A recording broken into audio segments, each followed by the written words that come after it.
चलो देखो अब प्रीपोजिशन स्टार्ट करते हैं। प्रीपोजिशंस, प्रीपोजिशन का मतलब होता है, यहाँ पे हमने वॉइस वाला पूरा वीडियो में खत्म कर लिया। यहाँ पे हम कोई टेंस नहीं पढ़ रहे हैं, यहाँ पे हम कोई एक्टिव पैसिव नहीं पढ़ रहे हैं, वॉइस चेंज। ये न्यू ग्रामर पोर्शन है, दैट इज प्रीपोजिशन। प्रीपोजिशन का मतलब क्या है? ऐसे पोजिशनिंग वर्ड्स जो हमें एक प्रॉपर सेंटेंस बनाने में हेल्प करते हैं, जो हमें एग्जैक्ट लोकेशन बताते हैं, एग्जैक्ट पोजीशन बताते हैं कि सेंटेंस में हम कहना क्या चाह रहे हैं। जैसे मेरी बुक टेबल के ऊपर है, मैं बेड पे लेटा हूं, बिल्ली फर्श में है। तो ये क्या है? जो एक तरीके से पोजीशन बता रहे हैं, टेबल के ऊपर, फर्श में, है ना, या डस्टबिन में। तो on, that, of, out of, behind, तो दीज आर द प्रीपोजिशन। अगर इसमें हम टेक्निकल एरर करते हैं तो हमारा पूरा जो सेंटेंस है उसकी मीनिंग चेंज हो जाती है। तो देखते हैं, हम लोग स्टार्ट करते हैं। हमारे पास कितने टाइप के प्रीपोजिशन है? देखो, सिंपल प्रीपोजिशन जो डेली यूज होते हैं, at, on, up to, in, with, by, from, about, after, behind. और ये लिस्ट बहुत लंबी है, ये एग्जाम्पल है। Double preposition, out of, from, behind, दो वर्ड एक साथ लग रहे हैं, यानी दो वर्ड मिलके एक प्रीपोजिशन बन रहा है। आउट ऑफ, जैसे मैं बोलता हूँ how many marks you get in class 10, तो आप क्या बोलोगे? Sir I got 450 marks out of 500। Out of 500, 500 में से 450 number. Compound preposition, inside, below, about, along. Participative preposition, touching, during, accepting, समझ रहे हो? एक्सेप्टिंग, ड्यूरिंग के दौरान। डिस्गाइज प्रीपोजिशन, डिस्गाइज प्रीपोजिशन में क्या होता है? Age, a month, a clock. और phrase preposition, phrase preposition, in favour of, in place of, by way of. अब हम करते हैं एक एक की प्रैक्टिस विद सेंटेंसेस। सबसे पहले एट। एट का क्या यूज है? ही लिव्स एट इंदौर, वह इंदौर में रहता है। She will come at 6 o'clock, at 6 o'clock लगा। इनका यूज देखो, he live in Kolkata, he live in the room, he live in the room। between, distribute these mangoes between Ram and Shyam, sorry, Ram and Ravan.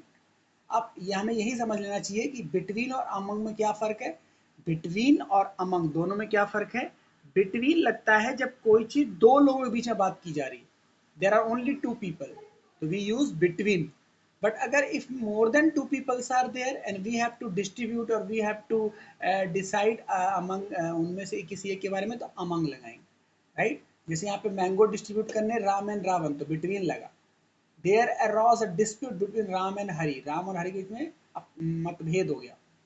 Among, among दो से ज्यादा के बीच में। जैसे the farmers divided his property, the father divided his property among his sons. अब उसके जो बच्चे होंगे वो दो से ज्यादा होंगे, तो यहाँ पे क्या लगा है? Among his son. By, Ram was beaten by his brother, the thief was caught by the police. With, the lion was killed by Ram with a sword, तलवार से मारा उसने। ठीक है, बोलो। He killed a snake with a strike. He killed a snake with a strike. उसने किससे मारा? सांप को किससे मारा? स्ट्राइक से मारा। आफ्टर कहाँ लगता है? Very simple, Ram come to see me after 3 days, 3 दिन बाद मुझे देखने आया। Sita came after a month, Sita 1 महीने बाद आई। नेक्स्ट, सिंस, ये हमने पहले भी पढ़ा था, कहाँ पे? टेंस में। दोनों ही टाइम के लिए यूज होते हैं। सिंस कहाँ यूज होता है? पॉइंट ऑफ टाइम के लिए। कहाँ यूज होता है बताओ? Point of time. और फॉर कहाँ यूज होता है? Period of time. सिंस कहाँ यूज होगा? I have been reading since morning, सुबह से पढ़ रहा हूँ। She has been suffering from fever since Monday, वो मंडे से उसकी तबीयत खराब।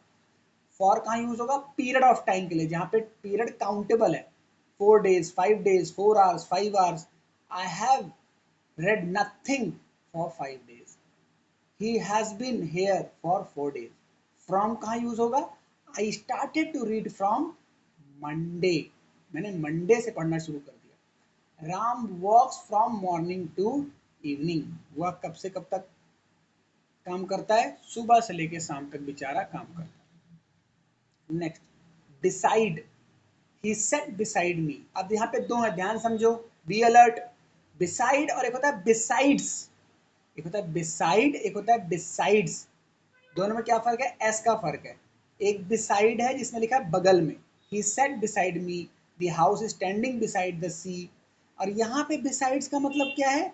Besides the girl there were boys also, के अलावा, के साथ साथ। बिसाइड्स यहाँ का मतलब क्या है? साथ साथ, लड़कियों के साथ साथ लड़के भी वहां हैं। Besides being punish he was fine, जुर्माने के साथ साथ, सॉरी पनिशमेंट के साथ साथ उस पर फाइन भी लगाया गया है। ध्यान रखना बिसाइड और बिसाइड्स में difference. Next, into. Next is into. A boy fall into the river, she was bathing into the tank. अब इनटू का मतलब समझो, कोई बाहर से जब चीज अंदर आएगी, कोई ऐसी चीज जिसमें हम बाहर से अंदर आते हैं और फिर बाहर चले जाते हैं, तो हम इनटू लगाते हैं। इन और टू दो वर्ड्स को मिलके बना हुआ है। इसको अगर हम सेपरेट करें तो this is two different words, in and to. इन दोनों को जोड़ते हैं तो इन टू। बॉय कहाँ आ गया? नदी में आ गया, नदी में गिर गया, तो बाहर से नदी में आया और नदी से फिर बाहर चला जाएगा, into. She was bathing into the tank, अब वो बादिंग कहाँ कर रही है? टैंक में, और टैंक से फिर बाहर आ जाएगी। देन, देन कैसे काम करता है? I can not work more than 2 hours at a time, एक बार में 2 घंटे ज्यादा काम नहीं कर सकता। He is not ready to accept less than a rupee for his pen. He is not ready to accept, वह कितने रुपए से लेता है? लेस देन अ रूपी फॉर हिज पेन, वह 1 रुपए लेने, वह 1 रुपए से कम लेने को तैयार ही नहीं। इसको थोड़ा हम 5 rupees कर देते हैं, थोड़ा सेंटेंस अच्छा बन जाएगा। 5 रुपए से कम लेने को तैयार ही नहीं। बट तो आप जानते हो, बट मतलब लेकिन। All the boys left the game but Sunil still playing.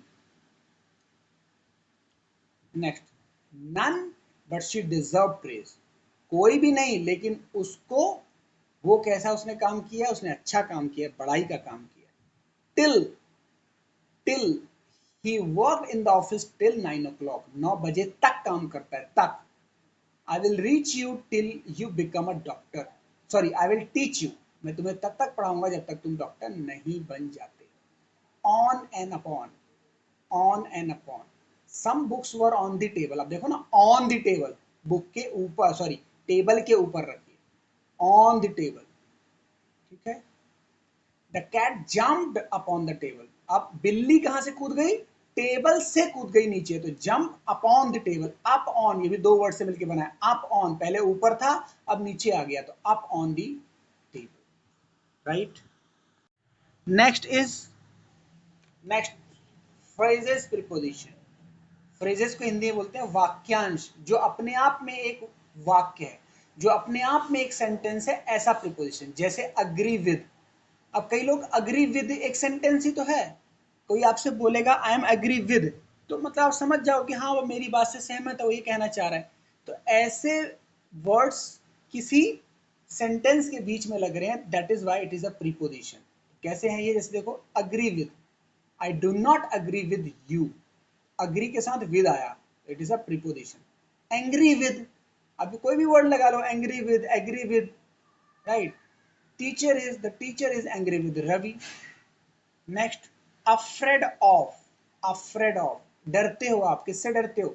The child was afraid, sorry child was afraid of the bear, भालू से डरता है बच्चा। फिट फॉर, आप फिट हैं, किस चीज के लिए फिट है भाई? फिट फॉर किसके लिए? Now she is fit for his duty, अपने काम के लिए फिट है, अपनी ड्यूटी पे जा सकता है। फॉन्ड ऑफ, फॉन्ड ऑफ मतलब होता है आदी हैं आप, किसी चीज के पीछे पड़े हुए हैं। किसके पीछे पड़े हैं आप? जैसे आजकल के बच्चे मोबाइल फोन में, I am fond of singing songs, I am fond of singing songs. Next, proud of, proud of, आपको किस पे प्राउड है? We are proud of singing our national anthem, हम जो नेशनल एंथम गाते हैं हमें प्राउड फील होता है उसके। श्योर ऑफ, मैं पक्का, भरोसा है मुझे, किस पे? I am sure of my success, मैं एक दिन जरूर सफलता प्राप्त करूंगा। फेथफुल टू, फेथफुल, फेथफुल मतलब क्या होता है? वफादार। The dog is faithful to its owner, कुत्ता किसके प्रति वफादार है? मालिक के प्रति। सेटिस्फाई विद, सेटिस्फाई, आप किससे सेटिस्फाई हैं? The father is satisfied with my study, मेरे पापा मेरी पढ़ाई से सेटिस्फाइड हैं। Short of, short of, short of मतलब कोई चीज की कमी होना, किसी की कमी है आपको। Some people are short of money, some people are short of money, किसी के पास, कुछ लोगों के पास पैसों की तंगी है। लुक आफ्टर, किसी की देखभाल करना। Parents look after the children, not then, it is a the. Parents look after the children. Laugh at, आप हंस रहे हैं किसी की तरफ देख के, तो Mohan was laughing at Ravi, Mohan was laughing at Ravi. इस तरीके से हमने प्रीपोजिशन की पूरी कैटेगरी हमने फटाफट रिवाइज कर लिया। अब मैंने यहाँ पे देखो स्टार्टिंग में, मैंने स्टार्टिंग में ही आपको हेडिंग वाइज पढ़ा दिया, राइट। जो मैंने स्टार्टिंग की थी, तो I have started preposition from the heading. तो मैंने यहाँ को कितनी कैटेगरी के फ्रेज बताए, देखो यहाँ पे मतलब सिंपल प्रीपोजिशन, फिर double preposition, compound preposition, participle preposition, disguise preposition and phrases preposition. Simple आप समझो, इसकी n नंबर ऑफ प्रैक्टिस हम कर सकते हैं। बस इतना समझना है कि प्रीपोजिशन ऐसे वर्ड्स हैं जो किसी भी प्रॉपर सेंटेंस को पोजिशनिंग करते हैं, पूरा एग्जैक्ट बताते हैं कि हमें उसमें यूज क्या करना है, ताकि जो सामने हमारे सामने बैठा हुआ है कोई भी पर्सन जो हमसे कम्युनिकेट कर रहा है, उसको हम प्रॉपर बात बता पाए कि मैं कहना क्या चाह रहा हूँ, मैं अपना जो ऑब्जेक्ट है, जिस चीज की मैं बात कर रहा हूँ, वो एग्जैक्टली किस मोड में है। Clear, right.